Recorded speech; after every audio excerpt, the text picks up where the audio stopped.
Hey, ¿qué pasa, peña? No tengo dudas de que el género más producido y a la vez más denostado es el calificado como X. Fijaros en este detalle. A diferencia del resto de géneros cinematográficos, cuando se refieren al cine para adultos, hablan de la industria porno, cosa que no hacen para la ciencia ficción, el terror, los superhéroes, al resto lo agrupan como industria del espectáculo. Ese es el nivel de marginación que sufre. Vamos, que ni comparten los circuitos de distribución. La frontera entre estos dos mundos ha sido abismal. Apenas tenemos ejemplos de actores que han saltado del mundo X al cine convencional.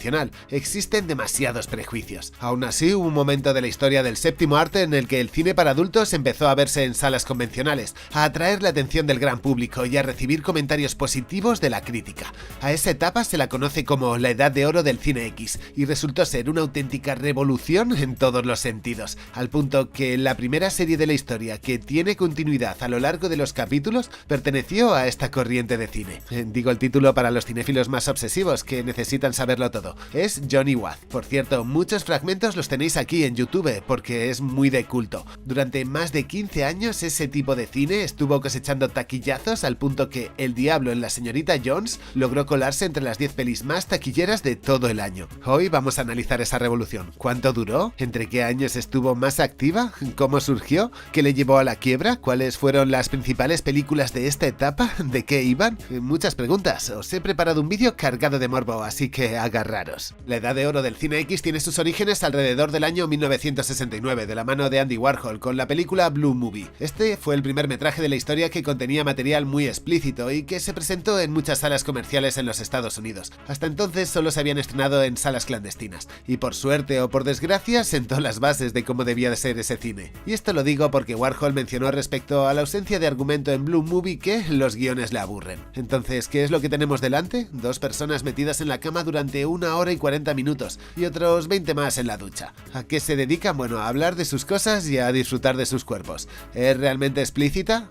No, simplemente naturaliza el desnudo y el intercambio de fluidos. No hay primeros planos. Es una cámara, 2 actores y listo. El presupuesto no superó los $3.000, algo que recaudó el primer día. Tras una semana llevaba 15.000. Había triunfado. O no tanto. Pasados 19 días del estreno, Warhol fue detenido y la película confiscada. Finalmente todo quedó en una multa de $250, así que no pasó nada. El trabajo de Warhol abrió un camino que no se había explorado aún. La idea de que las películas comerciales, al igual que nos hacen reír, llorar, asustarnos o apasionarnos, tienen el derecho de excitarnos. Y que a día de hoy no sea así demuestra cómo tenemos al puritanismo implantado en el subconsciente. Renunciar a lo lascivo en el cine es un síntoma de nuestra alienación como individuo, y creo que más o menos estas reflexiones se hicieron alguno. Lo que ocurrió con este metraje es que permitió que otros directores se hiciesen la pregunta, ¿esto se puede? Como veis, detrás de la cutrada de la peli de Warhol se encontraba una idea muy potente, que algunos supieron ver rápido.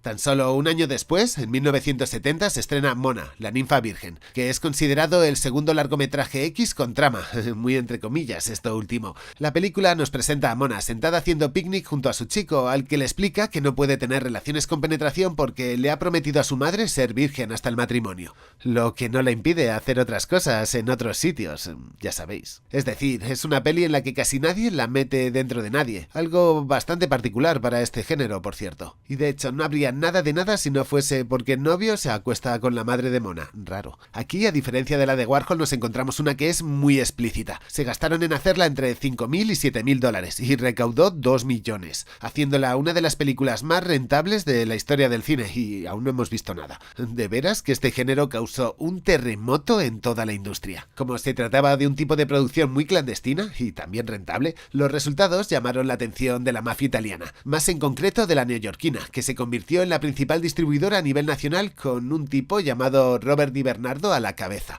A partir de 1972 se da un auténtico boom, con Garganta Profunda a la cabeza, que fue seguido por muchos otros títulos, como Tras la Puerta Verde, que es una especie de Ice White Sat, pero con una muchacha recogida en un bar de carretera que es semi-hipnotizada por un grupo de peña enmascarada que contempla un espectáculo grotesco como observadores. Un exitazo. Al año siguiente se estrenó El demonio en la Señorita Jones, que trata sobre una chica pura y mojigata que de tanto llevar una vida aburrida decide quitársela. Cuando llega al cielo, la comentan que no puede entrar por haber hecho eso y que su sitio es el purgatorio. Ella pide una segunda oportunidad para ir al infierno, así que la devuelven a la tierra para que peque como una viciosa. Más tarde, en 1976, llegarán las que están consideradas las joyas de la corona, y creo que es porque tienen un poquito de argumento. The Opening of Misty Beethoven, obra maestra libremente inspirada en el Pigmalión de Bernard Shaw, y de paso también en My Fair Lady. Su particularidad es que tiene mucha más trama que la mayoría, que a los 30 minutos dejan de hablar hasta que aparecen los créditos. También os destaco porque su título es bien gracioso, Alicia en el País de las Pornomaravillas, que recaudó más de 90 millones de dólares en todo el mundo, y que creo que no hace falta mucho que os explique de qué va, ¿no? Es una versión de Alicia, subida de tono y yo que sé, poco más. Es en estos años cuando se empieza a romper el estigma tan grande que hay sobre el cine para adultos. Hasta entonces todos los artistas, tanto actores como actrices, usaban seudónimos en vez de sus nombres reales. El primero que usó su nombre de nacimiento fue John Holmes, a principios de los 70, que es el actor más representativo de esta edad de oro,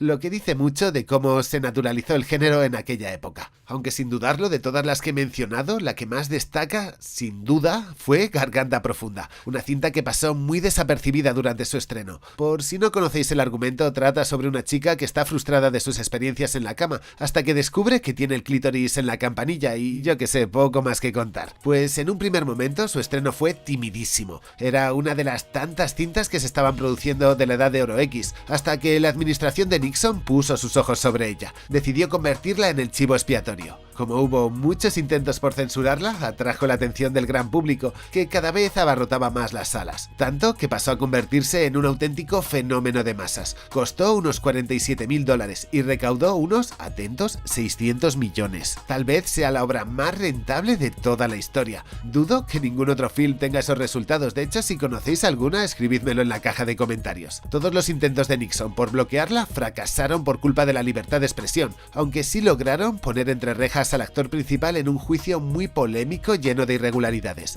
Los sectores más conservadores y la propia industria de Hollywood estaban muy alarmadas con el repentino interés por ese tipo de cine para adultos, ya veremos por qué, y se dedicó a lanzar toda su influencia contra un género que ya era marginal. De hecho, acabo de mencionar que los intentos de Nixon fracasaron por el tema de la libertad de expresión, y a eso lo pondrán parche dentro de poco, ya veremos. Este boom cinematográfico duró aproximadamente unos 15 años, entre 1969 y 1984, y aunque se inicie en los Estados Unidos, muy pronto se contagió por el resto del mundo. Por ejemplo, en Europa, en el año 1972 ya se estrenó la polémica El último tango en París, y en 1976, en Japón, se lanzó un clasicazo como El imperio de los sentidos. También al calor de este cine y mezclado con factores locales surgieron subgéneros más ligeros como el destape en España, el cine de ficheras en México o las pornochanchadas en Brasil. A este último creo que le dedicamos vídeo. Todos ellos florecieron en la década de los 70, fijaros en ese detalle, al calor del auge de la edad de oro. La libertad sexual empujada por el movimiento hippie que nació a finales de los 60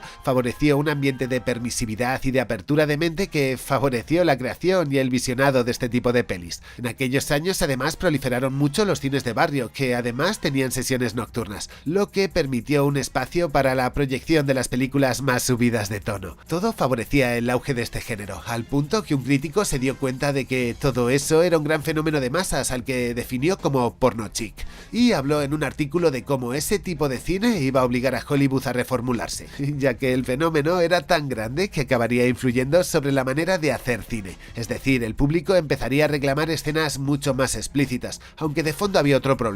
El cine de la edad de oro X educaba al espectador en otro tipo de cine muy distinto del que se hacía en Hollywood, uno mucho más contemplativo, donde el argumento y los diálogos quedaban en segunda línea. Aunque suene a cachondeo, los estaba preparando para Stalker de Tarkovsky, es decir, los preparaba para ver otro tipo de cine que no era el que se hacía en Hollywood y que podría terminar de destrozar la taquilla. Los peces gordos de Hollywood realmente estaban asustados con todo. Para empezar, les aterraban los resultados. Eso de que pelis de 3.000 dólares recaudasen millones les colocaba en una situación comprometida. O reducen gastos drásticamente en salarios y tonterías, o cambian la manera que tienen de grabar. Es decir, empiezan a hacer un cine que sea más de guerrilla, y ninguna de esas opciones les interesaba un poco. A eso hay que añadir que desde 1970 todos los años no solo se cuela alguna de las pelis de la edad de oro entre las 10 más taquilleras, sino que además se vuelven las cintas más comentadas del año, eclipsando a Hollywood. Y no queda ahí, para más Inri, la crítica la está presentando como un cine innovador en cuanto a planos y recursos. Por otro lado, están logrando esos resultados cuando la distribución no termina de ser total.